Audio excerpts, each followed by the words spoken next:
Yu-Gi-Oh! Is known for its flashy combos and powerful anime boss monsters.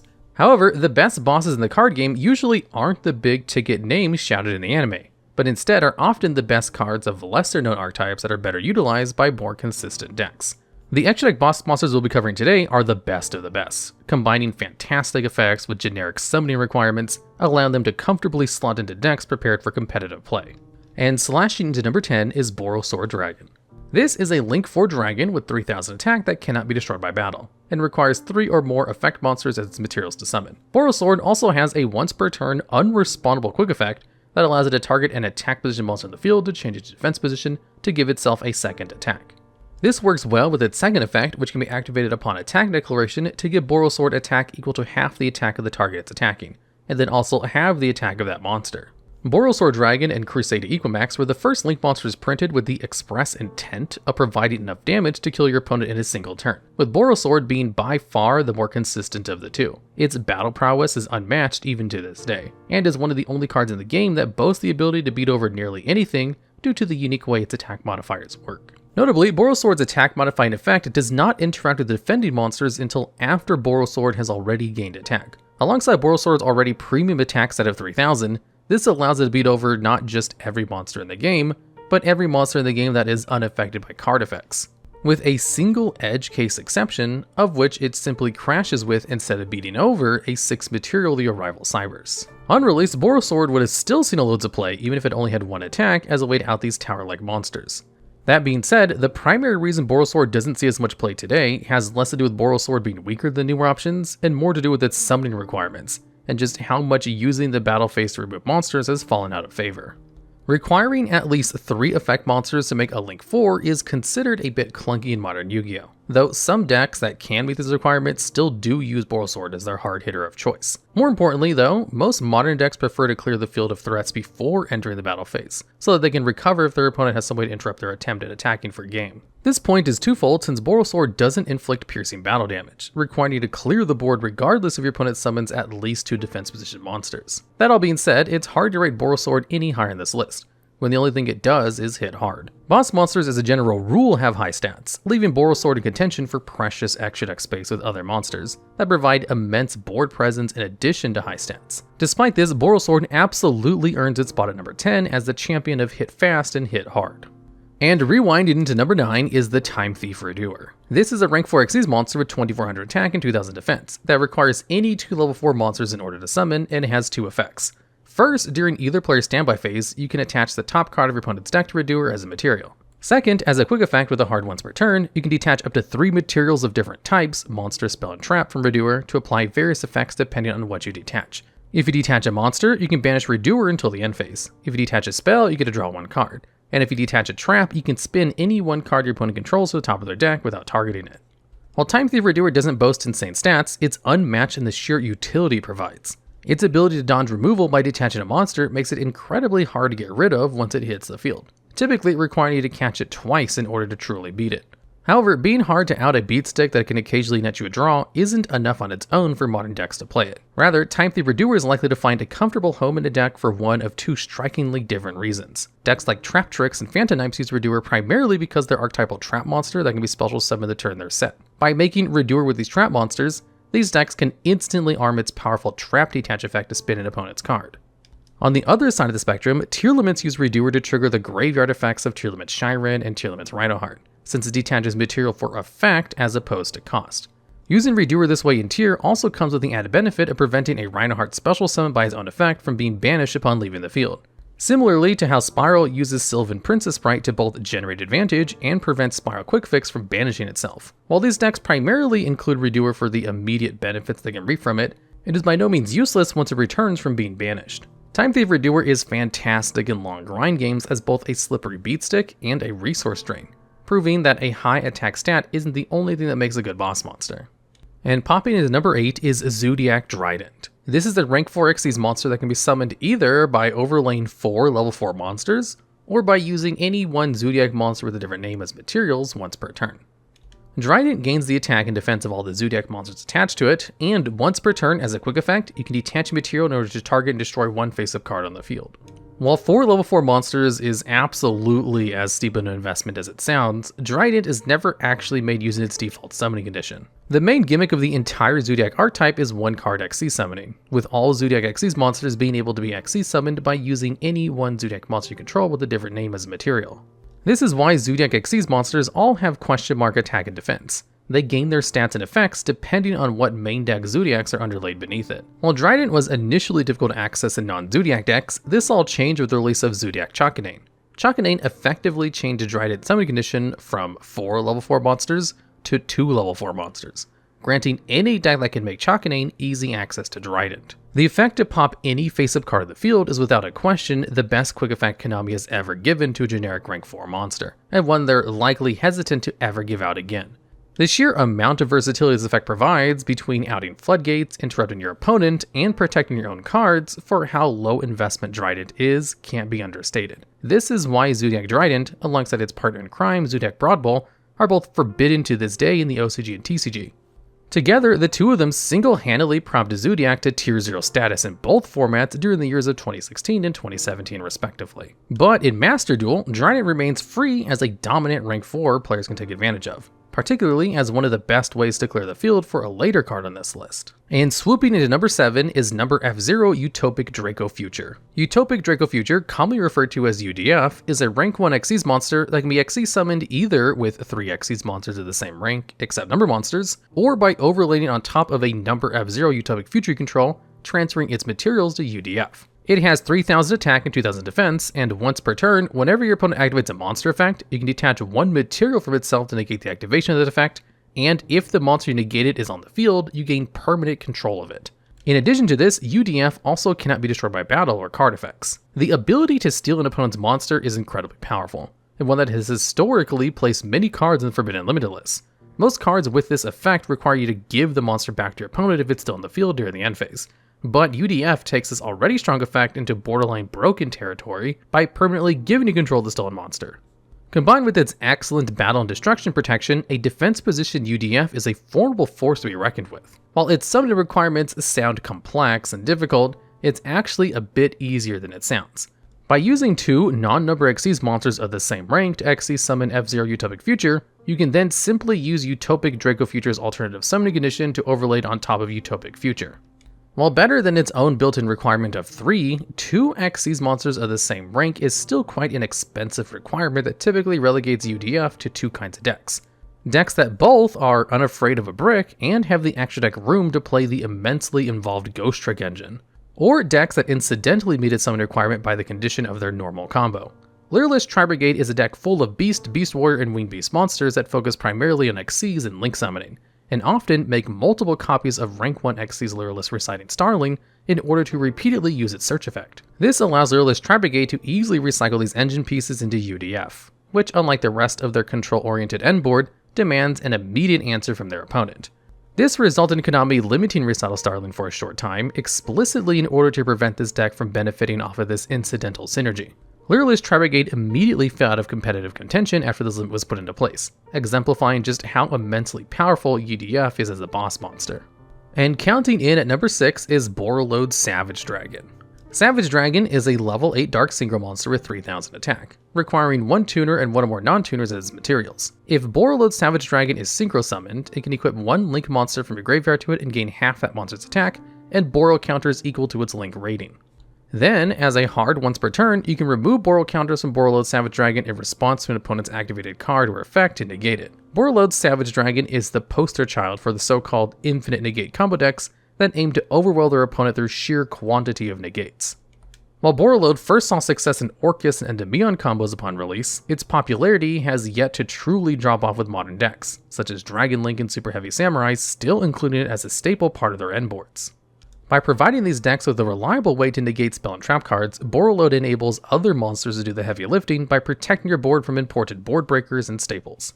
Once Borreload or any other negating body have hit the field, it effectively demands a response in the form of tribute removal or exactly Dark Ruler no more, with failure to do so resulting in the potential to negate every single card in your opponent's hand. While Borreload Savage Dragon has been kinda power crept since release by newer generic synchro bosses, in practice, easy, accessible spell trap negates on top of monster negates are so hard to come by that it often sees play alongside these counterparts as opposed to being replaced by them. And firing into number 5 spot is Apollousa, Bow of the Goddess. Bow of the Goddess is a Link 4 Wind Fairy monster with a variable amount of original attack, gaining 800 for each Link material used for its Link summon. It is the effect where, once per chain, when your opponent activates a monster effect, you can have Apollousa lose 800 attack to negate the activation of that effect, and you can only control one Apollousa, Bow of the Goddess. As the only generic Link monster with a useful negate attached to it that doesn't require co-linking, Apollousa is often seen in Pendulum and monster combo heavy decks as the go-to way to convert raw advantage into useful board presence. Since it gets better the more materials you put into it, typically decks will only make one if they can use 3 materials to get it to at least 2400 attack, with 3200 being ideal. While chewing through 3 to 4 monster negates is certainly an option for dealing with Apollousa, most decks simply can't play through that many negates. Therefore, most decks have dedicated strategies to out Apollousa. For example, Brandon will often summon Fallen of Albaz in some way to bait out one of Apollousa's negates by threatening to use her as a material for a fusion summon of a Mirror Jade using Albaz's effect. Then, once Apollousa's attack has been cut down to 1600, he'll enter the battle phase and just beat over it with Albaz's 1800 attack, allowing them to ignore Apollousa's other 2 negates. In addition to various in-engine game plans, many non-engine cards also easily beat Apollousa. Ghost Ogre and Snow Rabbit completely shuts down Apollousa due to its once per chain restriction, while simultaneously protecting whatever would have been negated since Apollousa's negation only works if it loses 800 attack, something it can't do if it's been destroyed. The attack gain being part of her effect also makes Apollousa extremely vulnerable to effect negations such as Infinite Impermanence, which will swiftly both reduce its attack and utility to 0. Despite being relatively easy to beat, Apollousa's accessibility as a generic Link monster is unmatched. 3 to 4 negates is an active threat on any board and is sometimes enough to win the game on its own.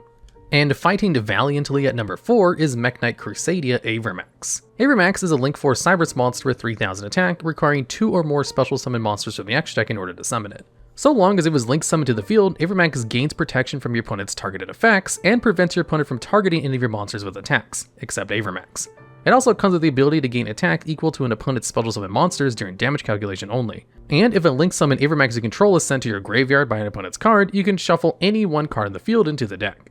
Mekk-Knight Crusadia Avramax follows in the footsteps of Borrelsword Dragon as an exceptional Link 4 beater, while trading in some of Borrelsword's raw attack power for a more well-rounded kit. Similarly to Borrelsword, Avramax is able to out most unaffected towers since its built-in Honest effect works without interacting with your opponent's monster. But in contrast, Avramax comes with an exceptional floating effect to spin a card in the field upon being sent to the grave, as well as a battle targeting protection for your other monsters. These additional effects allow Avramax to be a viable piece of turn 1 endboard, enabling weak-statted monsters with incredible effects to really shine. This defensive utility is used exceptionally well by Sprite. While Sprite often locks itself into only being able to summon level 2 monsters, they can easily get around this restriction by using IP Masquerade to Link summon Avramax during their opponent's main phase. In making Avramax this way, Sprite gets around Sprite Sprint's restriction that prevents it from being used as Link material during the turn it was summoned, while also giving Avramax IP Masquerena's effect of destruction protection. This results in an untargetable, indestructible Avramax that is only outed by non-targeting or tribute removal, which protects the low-stated Sprite negates from being ran over in battle. While certainly an offensive threat with the ability to deal with large, hard-to-out boss monsters, overall Avramax has found even more success in a defensive role that prevents it from ranking too much higher on this list. And sweeping the field at number 3 is Divine Arsenal AA-ZEUS Sky Thunder. Zeus is a rank 12 Light Machine Xyz monster that can be made either by overlaying 2 level 12 monsters, or can be made once per turn by using one Xyz monster you control as a material during a turn where an Xyz monster battled. In which case, you transfer that Xyz monster's materials to Zeus. As a quick effect with no restrictions, Zeus can detach 2 materials from itself to send all other cards of the field to the graveyard. Then, as a once per turn, you can attach any card from your hand, deck, or extra deck to Zeus's material if another card you control is destroyed by battle or an opponent's card effect. Zeus is the premier board wipe for taking care of large boards both proactively and reactively. Since its effect to send all of the cards to the field of the graveyard is worded such that destruction effects can't be activated, Zeus is often able to clean up seemingly unwinnable games in a single fell swoop. This is primarily thanks to the lack of a once per turn, or even once per chain restriction on this effect, allowing Zeus to brute force its way to higher and higher chain links to dodge an opponent's attempt to negate it. Therefore, in order to get the most out of Zeus, you want to stack as many materials as possible underneath it, such that it can be used multiple times. Since Zeus requires you to attach 2 materials to activate its effect, Xyz monsters that can attack directly and easily generate lots of materials to convert into Zeus activations are commonly known as Zeus pilots. The best pilots for Zeus are, without contest, the various members of the Zoodiac archetype. As explained with Zoodiac Drident, being able to make Zoodiac Chakanane using any 2 level 4 monsters is what enables decks to generically utilize these material stacking menaces. By using Chakanane to summon out Zoodiac Borbo, you can safely ensure a battle with an Xyz monster occurs by using Borbo's effect to attack directly. Then, during the main phase 2, you can stack as many unique Zoodiac names as you'd like over Borbo, and finally top it off with a massive multi-activation Zeus. Once established, Zeus is often incredibly difficult to get rid of without the assistance of non-engine staples. However, Zeus doesn't quite pack enough attack power to end the game on its own in a single turn, forcing it to often enlist the help of the next card on this list to deal lethal damage. And swinging for game at number 2 is Accesscode Talker. Accesscode is a Dark Cybers Link 4 monster with 2300 attack, requiring 2 or more monsters as materials in order to summon. Accesscode has what is colloquially known as spell speed 4 protection. In other words, your opponent cannot chain cards or effects in response to Accesscode's effect activations. If Accesscode Talker is link summoned, you can target 1 link monster that was used as material for it to gain attack equal to 1000 times that monster's link rating. In addition to this, by banishing a link monster from your field or graveyard, you can target and destroy any card your opponent controls. However, you can only banish 1 monster of each attribute per turn to activate this effect. Accesscode Talker is one of the most played, if not the most played extra deck monster in the game, and it's not hard to see why. It's entirely generic, and does everything the deck might need when going second.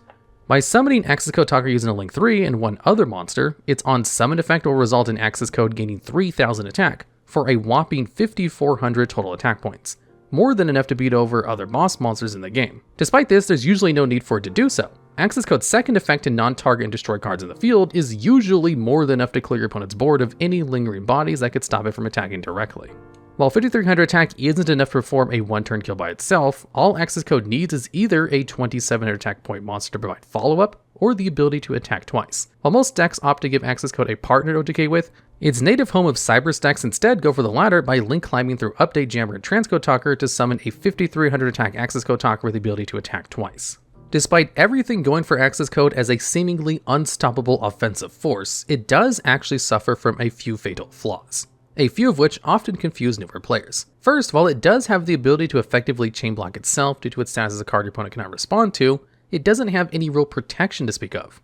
Just like most cards, Accesscode still loses to destruction effects, banishing effects, spinning effects, and more. While new players might see that Accesscode's effect activations are unrespondable and think this prevents your opponent from activating any of those effects before it attacks for game, this isn't quite true either. This protection works in a strange way that requires one to understand a bit more about how chains work in Yu-Gi-Oh! While you can't chain any cards to Accesscode's effects, you can just activate new cards after it's done resolving its effects.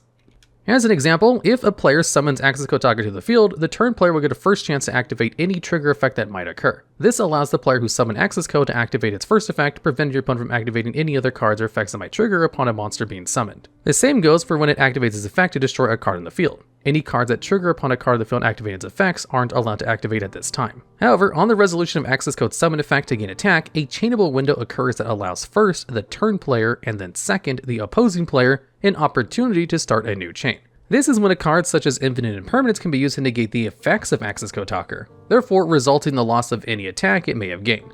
A similar window also occurs when the turn player declares the end of the main phase in order to enter the battle phase, providing another opportunity for your opponent to stop Accesscode Talker. While Accesscode does have the ability to stop your opponent from activating effects that might happen on its summon, this does not stop cards that might negate a summon from activating. This is because cards like Solemn Judgment meet their activation timing at the point where the monster is in the process of being summoned, as opposed to after it has already been summoned. In this case, a Solemn Judgment chain to the summon of Accesscode Talker would result in it immediately being sent to the graveyard before being summoned, with it therefore being considered to never having touched the field.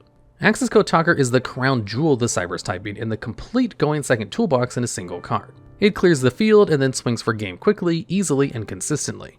Despite this, most decks prefer to clear the field of any imminent threats before committing due to its lackluster protection, which is what keeps Accesscode from taking the throne of this list. And riding majestically at number 1 is Baronne de Fleur. Baronne is a level 10 Wind Warrior monster with 3000 attack, and requires 1 tuner and 1 more non-tuners as its materials. As a soft once per turn, Baronne can target any 1 card in the field and destroy it. Also as a hard once per turn, it can negate the activation of any card or effect, but it can only do that once while it's face up on the field. Then, as another soft once per turn, during either player's standby phase, you can target any level 9 or lower monster in your graveyard, return Baronne to the extra deck, and then special summon that targeted monster. While Accesscode Talker does everything a deck needs going second, Baronne de Fleur does everything a deck needs on both sides of the roll, while being even more accessible. Being a generic level 10 synchro allows nearly any deck to make Baronne with as little investment as 2 monsters. Any deck running Kashtira Fenrir and Ash Blossom can make it using their normal summon. And any deck that can make a level 8 synchro with a level 2 tuner can use Excel Synchron Stardust Dragon to ladder into Baronne with ease. While Baronne de Fleur might not explicitly have protection from removal effects, being able to negate the activation of any card or effect is in practice some of the best protection a card can have. Going first, decks often make Baronne before performing their main combo to use its Omni Negate as both insulation against game-ending hand traps and as a way to counter their opponent's game-winning board breakers. Going second, being low investment is a huge boon to Baronne, also gaining the additional benefits of destroying any card your opponent controls, perfect for clearing the board and baiting interruption before committing to further plays. Then, regardless of which turn Baronne uses its negate, if it lasts till the next standby phase, it can use its effect to tag out for a level 9 or lower monster to graveyard, to either set up additional interaction on your opponent's turn, or start your plays on your turn. While it's easy to draw a comparison between Baronne and Borreload Savage Dragon, there are very few reasons one might make Borreload over Baronne. However, alongside Borreload Savage Dragon, Baronne can ensure that Borreload's negate can be saved as an offensive disruption should your opponent attempt to remove it somehow. Then, when it's your turn to attack, Baronne acts as a great bodyguard for the aforementioned Accesscode Talker by supplementing it with the much needed protection of an Omni Negate, while also assisting with clearing your opponent's board and providing the remaining damage needed to close out a game. To put it simply, Baronne de Fleur simply has everything a boss monster could ask for. 3000 attack, an Omni Negate, spot removal, even combo extension. You name it, Baronne has your back. Alright, and that's the list. Are there any other generic boss monsters you may have missed, or do you have any topic suggestions for future videos? If so, please leave them down in the comments below.